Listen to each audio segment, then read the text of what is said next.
지속가능한 도시라고 하는 게 화두인데 이게 지속가능한 도시 만들기가 계속 지연되고 미진하면서 지금 이런 위기가 온 거잖아요. 그래서 우리가 흔하게는 기존에 했던 방식은 안 된다, 완전히 새롭게 하자 이렇게 얘기하잖아요.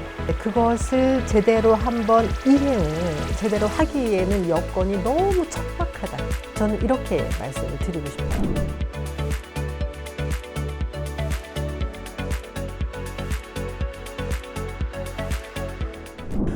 올해 이클레이 세계 본부 차원에서는 큰 행사가 있었어요. 그 6월에 그 전에 10년 동안 레질리언트 시티스라고 하는 시리즈를 쭉 해오면서 이제 회복력이라고 하는 단어를 지속가능 발전 영역에서 회자되도록 하고 이제 그쪽에서 이제 논의를 깊게 하는 플랫폼을 운영해 온 걸 마감을 하고 이제는 논의보다는 혁신적으로 아주 용감하게 뭔가를 현장에서 구체적으로 이행하고 있는 사례들을 조금 더 중점적으로 하이라이트 하자. 이제 이런 취지로 데어링 시티스, 대담한 도시 세계총회 이런 게 이제 기획이 돼 있었거든요. 이거는 UN 기후변화협약 사무국하고 독일 정부, 독일 본시 그리고 이클레이가 이제 중심이 돼서 진행을 하고 여러 레질리언트 시티즈에 10년 동안 같이 해왔던 파트너들도 같이 조인하는 거였어요. 그 행사를 오프라인으로 할 수가 없게 된 거죠.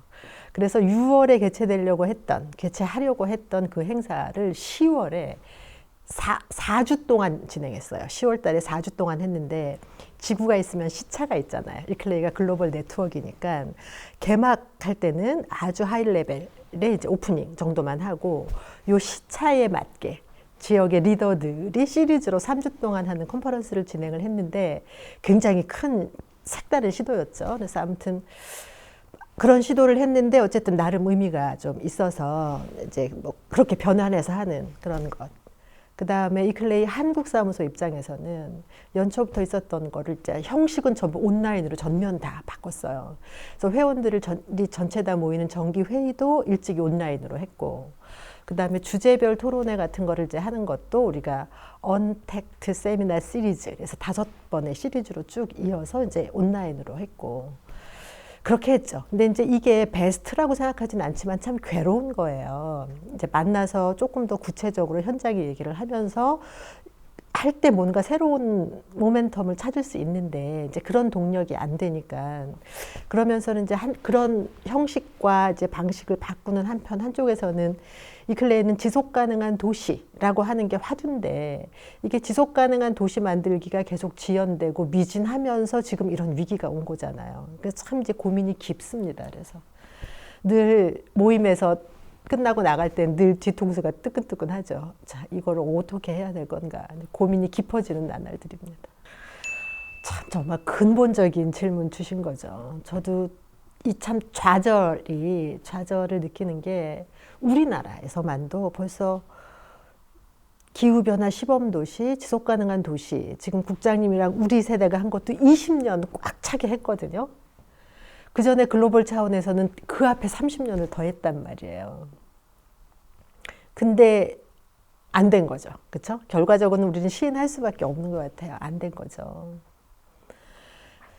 그래서 길을 찬 고민이 깊은 가운데 생각해 보면 우리 사회에 이런 코로나 같은 위기가 또 온다. 어떻게 이번 길을 어떻게 수습을 하고 한 1년 뒤에 또 온다. 그리고 더 큰 게 또 온다. 그러면 우리가 이걸 감당할 수 있을까? 좀 부정적이잖아요. 근데 이제 어디에서 이거를 모멘텀을 이제 찾아갈 거냐. 그래서 우리가 흔하게는 기존에 했던 방식은 안 된다. 완전히 새롭게 하자. 이렇게 얘기하잖아요. 그런데 이제 완전한 새로움이라는 게 그동안의 이제 관성, 이런 것 때문에 참 쉽지 않은 거죠. 그래서 그럼에도 불구하고 우리가 완전히 새로운 방식으로 바꿀 수 있는 게 뭐가 있을까에 대한 고민을 저는 좀 같이 하고 싶다 이런 말씀 드리고 싶어요. 전에는 국제사회에서 뭔가 결정을 했고 국가가 했고 지역이 했고 그렇죠? 이렇게 해온 프로세스들이 실패한 거잖아요. 그러면서 파리 협약 같은 경우에도 지속가능 발전 목표 얘기에도 어쨌든 지방 정부를 얘기한다고 하는 거는 기존의 이 방식보다는 국제사회에서부터 내려왔던 방식을 보완하기 위해서 지방정부며 다양한 이해당사자를 연결하지만 나는 그 무게 중심의 추가 훨씬 더 아래로 좀 내려와야지 될 것 같다. 그런 생각해요. 그래서 우리도 활동가로서 일하는 사람들도 조금 더 구체적으로 좀 실질적인 거, 그 다음에 우리가 사람 중심의 활동을 한다고는 했지만 사람이 정말 중심에 있었나 이제 그런 반성을 늘 하게 됩니다. 그래서 우리가 도시 그러면은 화려하게 반짝이는 큰 도로가 있는 이런 장면을 상상했지 사람이 많은 것. 근데 그 사람도 빽빽하게 군중이 많은 도시를 생각했지 내 옆에 있는 우리 동네의 사람들이라는 상상을 참 우리는 하지 않은 것 같아요. 그래서 코로나 같은 또 코로나보다 더 심각한 이런 형태의 감염병이 우리 사회에 온다고 하면 과연 국가라는 구조, 지방정부라는 구조가 과연 가장 유효한 이게 우리의 보호 안전망이 될 건가. 저는 그건 아니고 분명하게 그거는 사람, 이웃에서부터 올 거기 때문에 조금 아주 다른 자극, 다른 틀로 우리가 다시 생각해 보는 것부터 어쨌든 이 활동가들은 조금 시작을 좀 하면서 다시 우리를 좀 같이 돌아볼 수 있으면 좋겠다 생각합니다. 저는 이제 한국의 지방정부들이랑 일하지만 이게 이제 글로벌 네트워크여서 다른 나라의 소위 선진이라고 하는 지방정부들이 무엇을 어떻게 하는지에 대한 이제 정보를 국내에 유통하는 이제 한 통로이기도 하잖아요. 그런 게 너무 많은 거예요. 근데 우리나라는 언제 도대체 이런 게 되지? 이런 소망이 다 있었던 사람들이 이 일련의 과정을 쭉 지켜보는 건 진짜 감동이었죠. 근데 이제 감동인데, 그래서 저걸 어떻게 하려고 그러는 거지? 그렇죠. 어떻게 하려고 그러는 거지? 아직까지는 저는 이 자체는 일단은 저는 굉장히 칭찬하고 주목하고 하는 게 저는 1차적으로 필요하다고 생각하고요. 그 다음에는 아주 공격적으로 어떻게 하실 건데요? 이제는 질문을 우리가 이제 해야 될 시간인 것 같아요.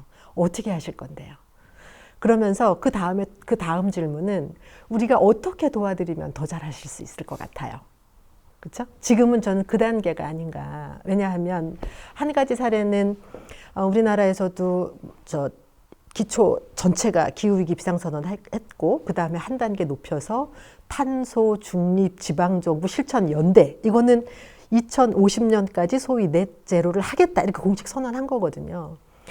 근데 2050년까지 넷 제로 달성을 하려면 지금부터 10% 한 7% 10%씩은 팍팍 줄여서 지금 가야 그 목표가 달성할 될동 말동 할 텐데 지금 그런 거를 비밀리에 작업을 하고 계신가? 이제 이런 걱정이 드는 거죠.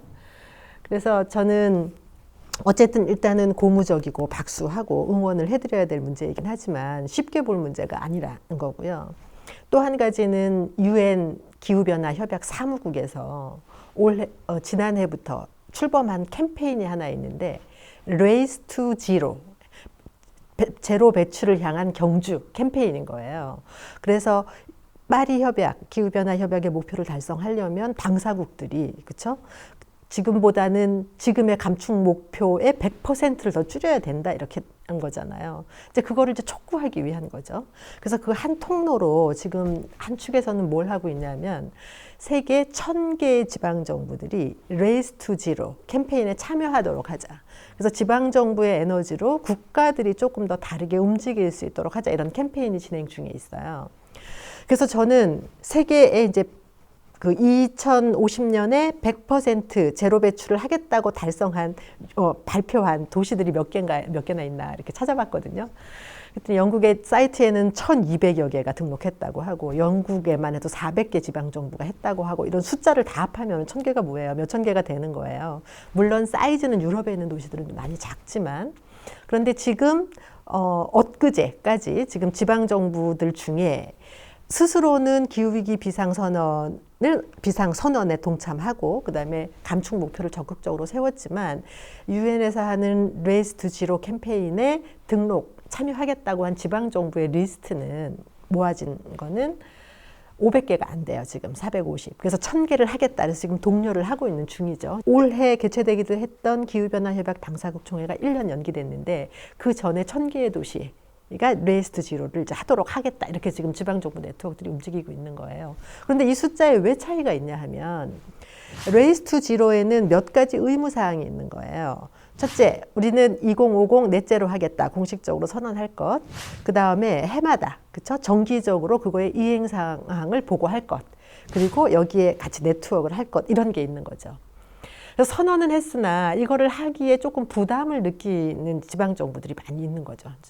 그래서 이제 이클레이 입장에서 또 우리가 이 지속 가능한 도시에 관심 있는 입장에서는 저는 이걸 전폭적으로 참여하도록 좀 하면 좋겠다. 이게 유엔의 무엇이어서가 아니라 지금 기후 위기라고 하는 것을 공식적으로 선언했고 감축 목표에 대한 것도 분명히 했으면 책임 있는 이행이 뒤따라야 되는 거거든요. 그런 책임 있는 이행을 한다.